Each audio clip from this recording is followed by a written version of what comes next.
Good morning girls. We will continue with धर्म की आड़। इसके पहले हमने ये पढ़ा था कि लेखक ने कहा कि इसके लिए उद्यम होना चाहिए। यानी हमारे देश में इतना भ्रष्टाचार जो फैला हुआ है, लोगों को मूर्ख बनाने बनाने के लिए उन्हें किस प्रकार मरने के लिए छोड़ दिया जाता है, दंगे भड़काए जाते हैं और जो स्वार्थी है वो अपना स्वार्थ सिद्ध करते हैं। तो ऐसे इन सारी चीजों को रोकने के लिए उद्यम होना चाहिए, तभी इस देश में जो झगड़े हैं वे कम होंगे। धर्म की उपासना के मार्ग में कोई भी रुकावट न हो, कि हमारा जो धर्म है, अब लेखक ने कहा इसके लिए क्या कर सकते हैं। तो लेखक ने अपने विचार यहाँ पर प्रकट किए कि जो भी धर्म की उपासना है, उपासना यानी ईश्वर को प्रसन्न करने के लिए हर धर्म में कुछ न कुछ धार्मिक क्रियाएं हैं। जैसे कि हिंदू धर्म में कथा होती है, ठीक है, या फिर आरती होती है, या फिर जो भी है धार्मिक ग्रंथों का वाचन होता है। तो ये सारी, इसे कहा जाता है उपासना के प्रकार। तो धर्म की उपासना के मार्ग में कोई रुकावट न हो, जिसका मन जिस प्रकार का चाहे उस प्रकार के धर्म की भावना को अपने मन में जगावे। यानी लेखक ने कहा है कि जिसका मन जैसा चाहता है उसी प्रकार वह अपने धर्म का पालन कर सकता है। यानी उसी प्रकार के धर्म की भावना को अपने मन में जगावे। इसका मतलब यह है, कुछ लोगों को धार्मिक क्रिया कर्म पे विश्वास होता है, लेकिन कुछ उस निर्गुण ईश्वर की उपासना करते हैं कि वह ईश्वर किसी आकार में नहीं है, किसी गुण में नहीं है, बल्कि वो एक शक्ति है। और उस शक्ति की उपासना यानी निर्गुण उपासना। और जो ईश्वर को साकार रूप में मानते हैं उसे कहा जाता है सगुण, सगुण की उपासना। तो जिस प्रकार का मन जैसा चाहता है जिस व्यक्ति का, वो उस प्रकार के धर्म की भावना को अपने मन में जगाए। धर्म और ईमान मन का सौदा है, ईश्वर और आत्मा के बीच का संबंध हो। वास्तव में यह सच है कि जो धर्म और जो ईमान है वास्तव में मन का सौदा है, ईश्वर और आत्मा के बीच का संबंध है। इसमें बाहरी कोई भी चीज उसे रोक नहीं सकती, क्योंकि ईश्वर और हमारे अंदर अंतरात्मा, इसके बीच का जो संबंध है, तो कोई भी बाहरी चीज इसे प्रभावित कर ही नहीं सकती। इसमें धर्म भी आड़े नहीं आता, इसमें किसी भी प्रकार से कोई भी क्रिया आड़े नहीं आ सकती, क्योंकि जो हमारे अंदर पूजा घटित होती है वो हमारे अंदर घटित होती है। विश्वास कहाँ होता है? अंदर होता है। तो उस विश्वास के आधार पर हम ईश्वर की भक्ति कहाँ करते हैं? तो अंदर करते हैं। जैसा हमारे अंदर भाव रहता है उस भाव के अनुसार ईश्वर प्रसन्न होता है। चलो यहाँ पर ये बता दिया जा रहा है कि जैसे कबीरदास जी, वे निर्गुण भक्ति धारा के कवि थे, यानी वो ईश्वर को ऐसे मानते नहीं थे। जैसे कि सूरदास ने कहा कि कृष्ण मेरे आराध्य हैं, तुलसीदास ने कहा कि श्री राम मेरे आराध्य हैं, वैसे ही कबीर ने कहा कि मेरे जो ईश्वर है वो मेरे अंदर निवास करते हैं और मैं उन्हीं की उपासना करता हूँ। तो यही बात यहाँ पर गणेश शंकर विद्यार्थी ने बताई है कि जो धर्म और ईमान है वो बाहरी चीज बिल्कुल नहीं है, बल्कि वो हमारे मन का भाव है और वह ईश्वर और आत्मा के बीच का संबंध है, कि हम अपने अंदर निवास करने वाले उस ईश्वर के प्रति हमारा क्या भाव है, हम कितना कितने सत्य हैं, यानी जिसको हम कहते हैं कि we have to be very true to ourselves. कई बार ऐसी चीज होती है कि हमारे अंदर कुछ और होता है, हमारे वाणी में कुछ और होता है। तो क्या यह चीज हमारे अंदर बैठे उस ईश्वर को नहीं मालूम कि इसका अंतःकरण तो दूषित है, लेकिन बाहर से यह अच्छा बनने का ढोंग करता है। तो ये जो सारी चीज है इसे कहा जाता है अधर्म। और ईश्वर और आत्मा के बीच की जितनी पवित्रता हमारे अंदर होगी उतना ईश्वर हम पर प्रसन्न होता है। तो ये जो धर्म है ये आत्मा को शुद्ध करने और ऊपर ऊपर उठाने का साधन है। धर्म वास्तव में बाह्य क्रिया से बंधा हुआ बिल्कुल नहीं है, ये जो बाह्य क्रियाएं इसलिए दी गई हुई हैं क्योंकि मनुष्य अपने अंतःकरण तक नहीं पहुंच पाता। इसलिए जो भी बाह्य क्रिया दी है तो उसके द्वारा कम से कम वह अपने अंदर बैठे उस ईश्वर तक पहुंचे, इसके लिए वो सारी क्रियाएं दी है। लेकिन मनुष्य कैसा है? मनुष्य अज्ञानी है। जैसे कि वो एक अंधों का गांव था एक, जिसमें सारे अंधे थे। कोई भी ऐसा व्यक्ति नहीं था जिसकी आंखें हों। तो जब उस गांव में एक ऐसा व्यक्ति आया जो देख सकता था, तो उसने उनसे पूछा, एक हाथी उनके गांव में आया और उन्होंने उन्होंने उनसे पूछा कि ये हाथी कैसा है। क्योंकि उनकी आंखें नहीं थी, सबने हाथी को हाथ लगा के देखा। किसी ने उसके पैर को हाथ लगाया तो उन्होंने कहा जो हाथी है वो कैसा है, तो बहुत मोटा खंबे जैसा है। किसी ने उसकी पीठ को हाथ लगाया तो उसने कहा हाथी तो एकदम सपाट है, दीवार जैसा। किसी ने उसकी सूंड को हाथ लगाया तो उसने कहा कि वो तो ऐसा सूंड जैसा है, बड़ा है, बहुत कोमल है। और किसी ने उसकी पूंछ को हाथ लगाया तो उन्होंने कहा कि कौन कहता है कि हाथी बहुत बड़ा, सबसे बड़ा जानवर है? हाथी तो बहुत ही छोटा है, बिल्कुल बहुत छोटा सा। तो ये कहानी मनुष्य के इस अज्ञानता की ओर संकेत करती है कि यही दशा हमारी है। हम ईश्वर को बिल्कुल नहीं जानते। जिस धर्म ने जैसा अनुभव किया वैसा उन्होंने अपने ईश्वर को आकार दे दिया, वैसे उसने उसे नाम दे दिया, वैसे ही उन्होंने उसकी पूजा आराधना उपासना शुरू कर दी। लेकिन वास्तव में सिर्फ पैर, पीठ, सूंड और पूंछ, इसे हम हाथी कहते हैं क्या? नहीं। वैसे ही लेखक ने कहा कि ये जो धर्म में विभिन्नताएं हमें दिखाई देती हैं, वो इसलिए दिखाई देती हैं क्योंकि हम ईश्वर को पूरी तरह नहीं जानते, क्योंकि हमारे पास वह दृष्टि नहीं है कि हम उस ईश्वर को देख सकें। हमारी अवस्था उन अंधों की जैसी है कि जिसने जैसा उसे देखा वैसे ही उसने उसे मान लिया। तो लेखक ने यही बात यहाँ पर बताई गई है कि व्यक्ति को जैसा धर्म चाहिए वैसा अपनाने की उसे स्वतंत्रता होनी चाहिए, लेकिन किसी भी दशा में वह दूसरे व्यक्ति की स्वाधीनता को छीनने या कुचलने का साधन न बने। इस बात को बिल्कुल अंडरलाइन करके लेखक ने लिखा है कि कोई भी व्यक्ति दूसरे व्यक्ति की धार्मिक स्वतंत्रता को न छीने और न ही उसे कुचलने का प्रयास करे। आपका मन जैसा चाहे आप उस तरह का धर्म अपनाएं, दूसरों का मन जैसा चाहता है उसे उस प्रकार का धर्म अपनाने दें। तो दो भिन्न धर्मों के मानने वालों में टकराहट की कोई गुंजाइश ही नहीं है, कोई स्थान ही नहीं है। और यदि किसी व्यक्ति ने किसी दूसरे धर्म में टांग अड़ाने की कोशिश की तो उसका यह कार्य देश की स्वाधीनता के विरुद्ध समझा जाए। इन्हें जब देश के स्वाधीनता के विरुद्ध समझा जाए, इन्हें इसे बिल्कुल जघन्य अपराध माना जाए कि देशद्रोही उसे बताया जाए और इस प्रकार गंभीरता से उसे सजा दी जाए, उसे दंड दिया जाए।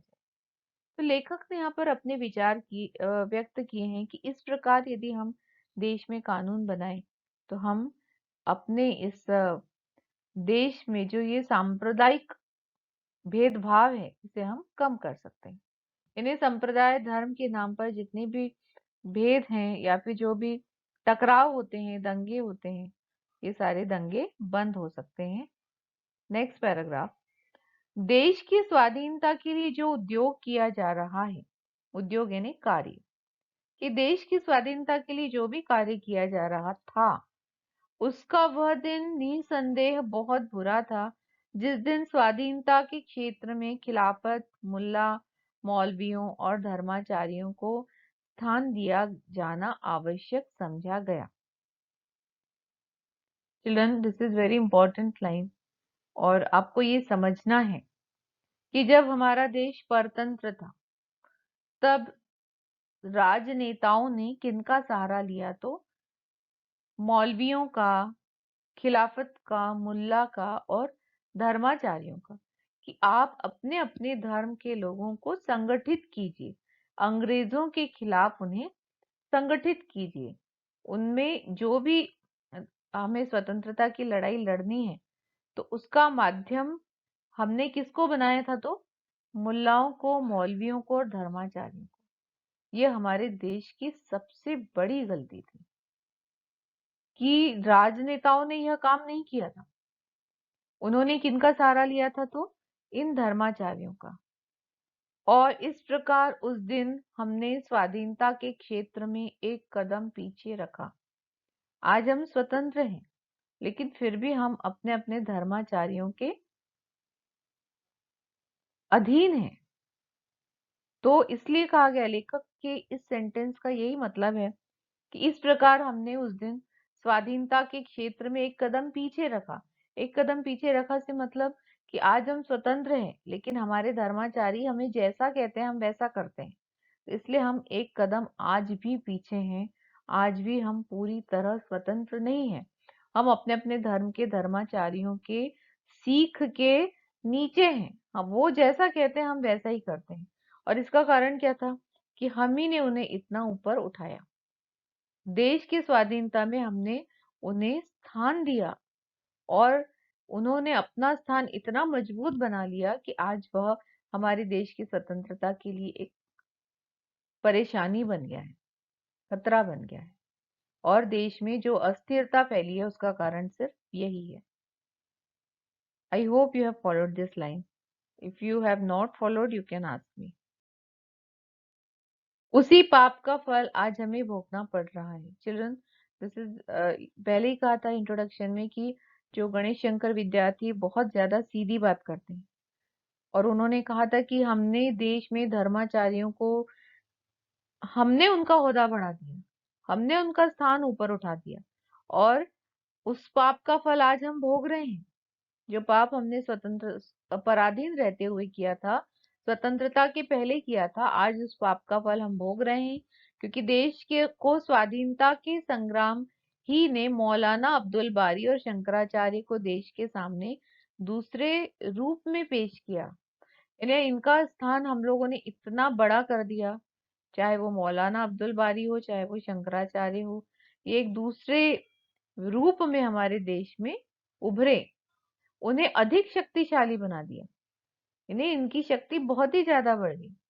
हमारे इस काम का फल यह हुआ कि इस समय हमारे हाथों से बढ़ाई इनकी और इनके जैसे लोगों की शक्तियां आज हमारे देश की जड़ उखाड़ने में और देश में मजहबी पागलपन, प्रपंच और उत्पात का राज्य स्थापित कर रही है। आज के वर्तमान समय में यदि हम देखें तो यह बिल्कुल 100% ये वाली जो चीज है ये सत्य है कि ये पाप जो हमने स्वतंत्रता के पहले किया था, हम लोगों ने इनका स्थान ऊंचा कर दिया। और इन लोगों ने अपना स्थान इतना ऊंचा कर दिया आज, इसका फल क्या हुआ कि जिन हमने ही इनकी शक्ति बढ़ाई, और आज ये लोग क्या कर रहे हैं, ये हमें ही जड़ से उखाड़ने और देश में मजहबी पागलपन ने, मजहब के नाम से दंगे, जिद, पागलपन यानी जिद, कि धर्म के नाम पर ये कुछ भी कर रहे हैं, कैसी भी मांग रख रहे हैं, प्रपंच और उत्पात का राज्य स्थापित कर रही है और हमारे देश के लिए बहुत बड़ी समस्या बन गई है। I hope you have followed this paragraph. Next paragraph, Mahatma Gandhi धर्म को सर्वत्र स्थान देते हैं। अब यहाँ पर महात्मा गांधी के ऊपर लेखक ने बताया है कि महात्मा गांधी के लिए धर्म सर्वोपरि था। धर्म को वो सबसे ऊंचा स्थान देते थे। एक पग भी वे धर्म के बिना चलने के लिए तैयार नहीं थे, यानी एक कदम भी वो बिना धर्म के चलते नहीं थे। परंतु उनकी बात ले उड़ने के पहले प्रत्येक आदमी का कर्तव्य है कि वह भली भांति समझ ले कि महात्मा जी के धर्म का स्वरूप क्या है। महात्मा गांधी ऐसा धर्म नहीं अपनाते जो कर्म कांड से परिपूर्ण हो। तो यहाँ पर लेखक ने कहा, आप ध्यान से सुनो कि महात्मा जी के धर्म का स्वरूप क्या है। धर्म से महात्मा जी का मतलब है ऊंचे और उदार तत्व। इन्हें, धर्म क्या है कि ऊंचे और उदार तत्व। उदार यानी जो कट्टर ना हो। कि धर्म वास्तव में क्या होता है कि जो बहुत ही ऊंचा हो, ऊंची सोच, और उदार, उदारता जिसमें कट्टरता का कहीं भी नामो निशान नहीं है। उनके मानने में किसे ऐतराज हो सकता है? क्योंकि सभी धर्म यही सीख देते हैं, सभी धर्म बहुत पवित्र हैं, सभी धर्म में बहुत ऊंचे विचार हैं और सभी धर्म उदार हैं। यदि हम धर्म की सीखों को देखते हैं तो कोई भी धर्म हिंसा के लिए हमें नहीं बताता।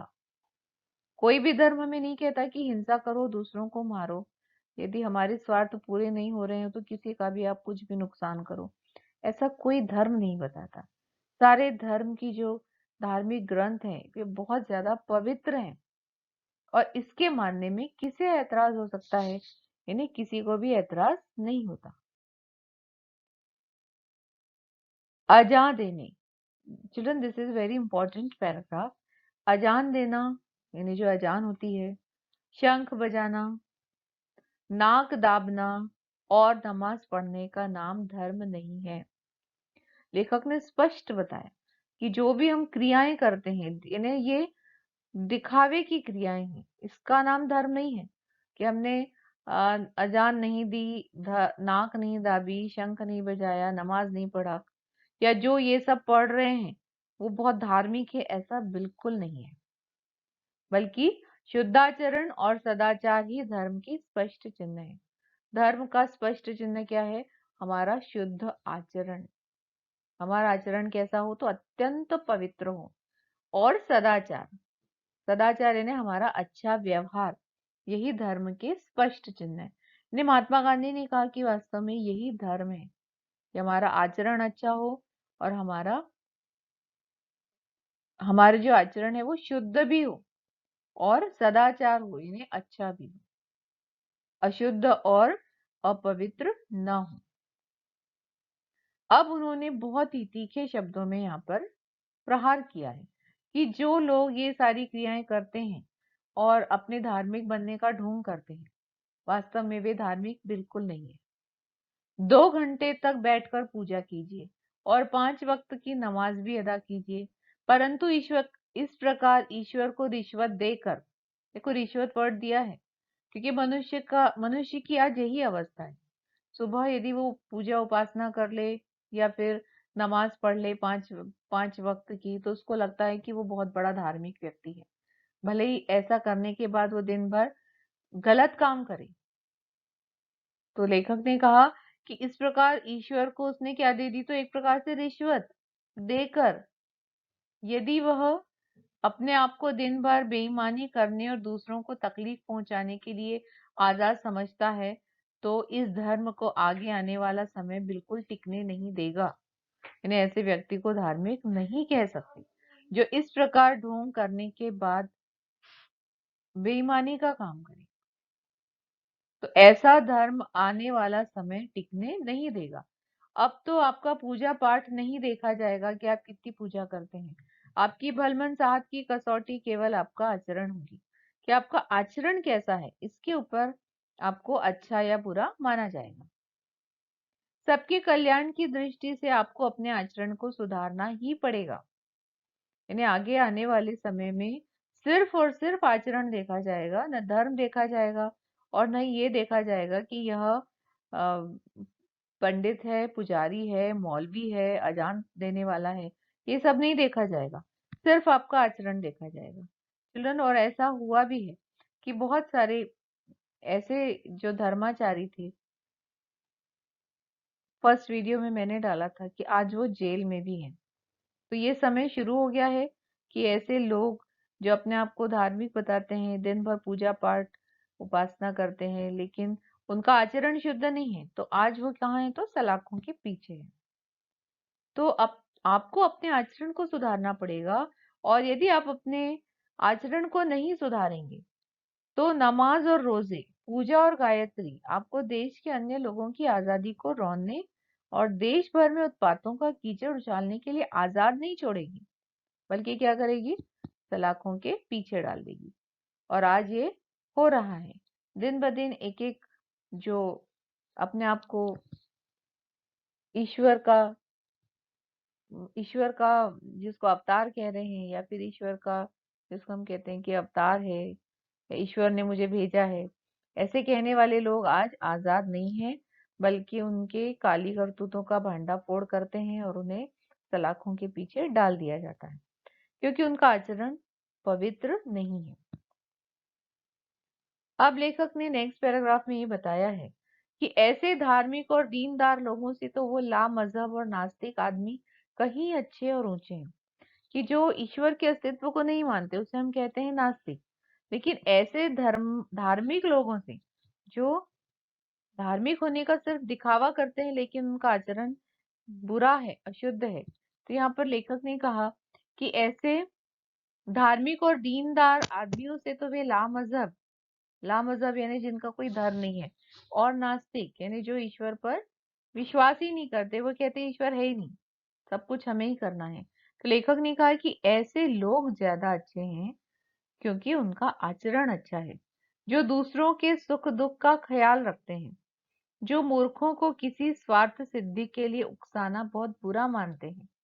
ईश्वर इन नास्तिकों और लामजहब लोगों को अधिक प्यार करेगा।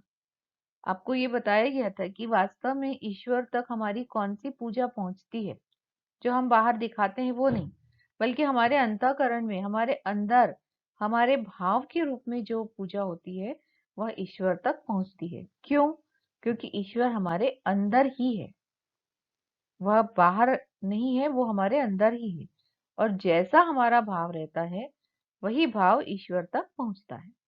तो ईश्वर ऐसे नास्तिकों और लामजहब लोगों को ज्यादा प्यार करेगा क्योंकि वो अच्छा आचरण करते हैं, दूसरों के सुख दुख का ख्याल करते हैं, मूर्खों को अपनी स्वार्थ सिद्धि के लिए उकसाते नहीं हैं, और अपने पवित्र नाम पर अपवित्र काम करने वालों से ईश्वर यही कहना पसंद करेगा। यानी ईश्वर के पवित्र नाम पर जो लोग अपवित्र काम कर रहे हैं, ऐसे लोगों से ईश्वर यही कहना पसंद करेगा कि मुझे मानो या ना मानो, तुम्हारे मानने से मेरा ईश्वरत्व कायम नहीं है। Children, this is very important line, कि जो नास्तिक है, जो ईश्वर को नहीं मानता, या जो आस्तिक है वो मानता है लेकिन उसके कर्म अच्छे नहीं है, तो ईश्वर ने यही हमें बात, लेखक ने बताई है कि ईश्वर कह रहा है कि तुम मुझे मानो या मत मानो, तुम्हारे मानने से मेरा अस्तित्व नहीं है। दया करके मनुष्यत्व को मानो, यानी मानवता को मानो, पशु बनना छोड़ो और आदमी बनो। Children, this is the chapter धर्म की आड़। I hope you all have understood.